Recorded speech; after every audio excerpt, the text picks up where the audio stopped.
रहा गर्दिशों में हरदम। वक्त की दो समानांतर स्थितियों में जहां एक तरफ तो मंडप सजा है और वर वधू अपनी नई जिंदगी शुरू करने जा रहे हैं, वहीं दूसरी तरफ एक प्रेमी तन्हा मोहब्बत की बदनसीबी गुनगुनाकर अपनी महफिल को सजा रहा है। कभी डगमगाई कश्ती। यहाँ जिस दृश्य की परिकल्पना की गई है वो फिल्म दो बदन का है। कोई दिल के खेल देख। नायक प्रेमी अपनी प्रेमिका की शादी के मौके पर अंतस के दर्द को आवाज देते हुए गुनगुनाता है। वो कदम कदम पे जीते, मैं कदम कदम पे। इस गीत को लिखने वाले गीतकार शकील बदायूनी ने इसे निश्चय ही बहुत गहराई से समझा होगा, इसलिए वह बिछुड़ने के दर्द के इस मानक को तय कर सके और उस पर भी संगीतकार रवि ने अपनी धुन से इसमें चार चांद लगा दिए। रहा गर्दिशों में हरदम मेरे इश्क का सिद्ध। मोहब्बत को लेकर की गई इससे सुंदर तुकबंदी और क्या होगी, जिस पर मोहम्मद रफी की आवाज में बदनसीबी शब्द जिस स्थिरता के साथ निकला है, मानो वह उस प्रेमी के दिल में ही उतर गया हो। ये हमारी बदनसीबी। और उसके बाद की पंक्ति में बदनसीबी के कारण को उसी स्थिरता के साथ बताया है। उसी के हो गए हम। इस गाने के भाव के साथ संगीत की गहराई और रफी साहब की आवाज में छिपे दर्द के कारण यह गीत शायद हर संगीत प्रेमी का बेहद अजीज नगमा है, जिसे आप जितनी बार सुनेंगे उतनी बार यह गीत दिल में उतर जाता है। पड़े जब गमों से पाले।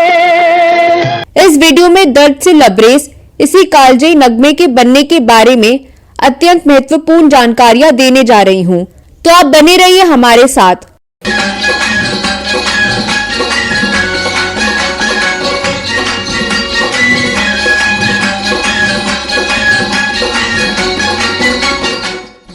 नमस्कार दोस्तों, मैं आपकी दोस्त और होस्ट साची। दोस्तों, जिस नगमे के बारे में इस वीडियो में चर्चा करने जा रही हूँ वह मनोज कुमार, आशा पारेख और प्राण की भूमिकाओं से सजी फिल्म दो बदन का अत्यंत मार्मिक गीत है। जिसे मौत ने न पूछा उसे जिंदगी ने। लेकिन इस गीत को पहले किसी और फिल्म के लिए मुकेश साहब से रिकॉर्ड कराया गया था, लेकिन किसी कारण से यह उस फिल्म में नहीं लिया जा सका। यह गीत फिल्म के लीड एक्टर मनोज कुमार को बेहद पसंद था। जब दो बदन बनने लगी तो मनोज कुमार ने मुकेश साहब के गाए उस गीत को फिल्म में रखने को कहा। फिल्म में इस गीत के अनुरूप सिचुएशन थे, इसलिए इस गीत को फिल्म में रखने का फैसला किया गया। लेकिन इस फिल्म में मनोज कुमार के लिए मोहम्मद रफी साहब गा रहे थे। ऐसे में केवल एक गीत को मुकेश साहब की आवाज में रखना सही नहीं समझा गया, इसलिए मुकेश साहब द्वारा गाए गए उस गीत की धुन और रेंज में बदलाव करके इसी रफी साहब की आवाज में दोबारा रिकॉर्ड किया गया और फिल्म में रखा गया। आपको बता दें कि यह फिल्म 1966 में रिलीज हुई थी, जिसका निर्देशन राज खोसला ने किया था और यह फिल्म बॉक्स ऑफिस पर हिट रही थी। नसीब में जिसके जो लिखा था। इस फिल्म के लीड एक्टर मनोज कुमार और निर्देशक राज खोसला के बीच गुरु चेला जैसा रिश्ता था और इस फिल्म का आइडिया मनोज कुमार ने ही राज खोसला को दिया था। असल में मनोज कुमार दीदार से इतने प्रभावित थे कि वह चाहते थे कि वह भी उसी तरह की किसी फिल्म में दिलीप कुमार जैसी दुखांत भूमिका करें। सुने ना दर्द भरी फरियाद अफसाना अफसाना। इसलिए मनोज कुमार राज खोसला को एक थिएटर में दीदार फिल्म दिखाने के लिए ले गए और मनोज कुमार ने राज खोसला से उसी तरह की एक फिल्म बनाने को कहा। इसके बाद राज खोसला ने दीदार से मिलती जुलती कहानी को लेकर जी.आर. कामत से स्क्रीन प्ले लिखवाया और जब यह फिल्म बनकर तैयार हुई तो इस फिल्म ने सिल्वर जुबली मनाई। बॉक्स ऑफिस कलेक्शन के मामले में इस फिल्म ने देवानंद की कालजयी फिल्म गाइड को भी पीछे छोड़ दिया था।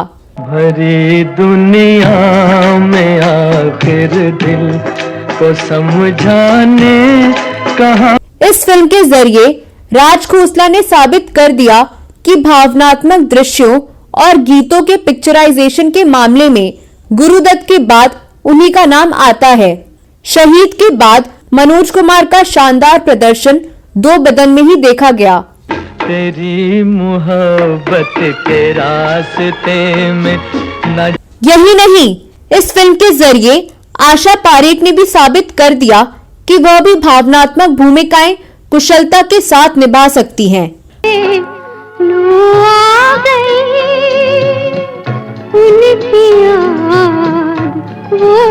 प्राण की भूमिकाएं तो हमेशा की तरह लाजवाब थी, लेकिन सबसे चौंकाने वाली भूमिका सिम्मी ग्रेवाल की थी।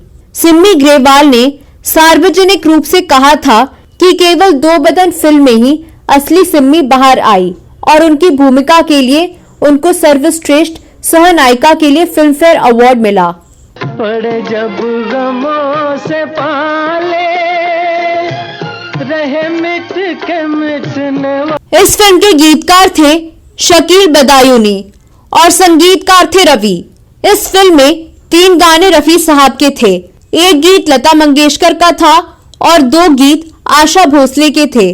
जब चली ठंडी हवा, जब उठी काली घटा, मत जाइयो न करिया छोड़ के पूरे पैया पर। इसके सारे के सारे गीत काफी लोकप्रिय हुए। मोहम्मद रफी के गाए तीनों गीतों ने आम लोगों की आह और कराह को आवाज दी और इस कारण वे सभी लोगों की जुबान पर चढ़ गए। हालांकि रफी साहब के गाए तीनों गीत बहुत ही बेहतरीन थे, लेकिन वर्ष 1967 के फिल्म फेयर अवार्ड के लिए इस फिल्म के लिए लता मंगेशकर द्वारा गाए गीत लो आ गई उनकी याद को नामांकित किया गया। लो आ गई उनकी याद, वो नहीं याद। लेकिन उस वर्ष का बेस्ट सिंगर के लिए फिल्म फेयर अवार्ड रफी साहब को फिल्म सूरज के गीत बहारों फूल बरसाओ के लिए मिला था। बहारों फूल बरसाओ मेरा महबूब। आपको बता दें कि उस साल तक यानी 1967 तक गायक और गायिका दोनों के लिए केवल एक ही पुरस्कार दिए जाते थे। उसके बाद से गायक और गायिका के लिए अलग अलग पुरस्कार दिए जाने लगे। तो दोस्तों, इस वीडियो में बस इतना ही। आपको दो बदन फिल्म का कौन सा गीत सबसे अच्छा लगता है? इस गीत के बारे में आप क्या सोचते हैं? यह वीडियो कैसा लगा जरूर बताएं।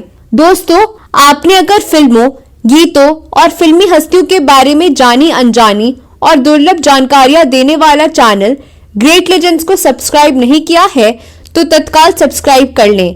दोस्तों, अगर आप फिल्मों और फिल्मी हस्तियों के बारे में दुर्लभ जानकारियां जानना चाहते हैं तो हमारी वेबसाइट classiclegends.in पर जरूर जाएं। इस वेबसाइट का लिंक डिस्क्रिप्शन में दिया हुआ है। इसके अलावा यहाँ क्लिक करके भी आप वेबसाइट पर जा सकते हैं। अगले वीडियो में मैं फिर फिल्मों, गीतों और फिल्मी हस्तियों से जुड़ी कोई नई कहानी या नई जानकारी लेकर हाजिर हो जाऊंगी। अगले वीडियो में फिर मुलाकात होगी। तब तक के लिए नमस्कार।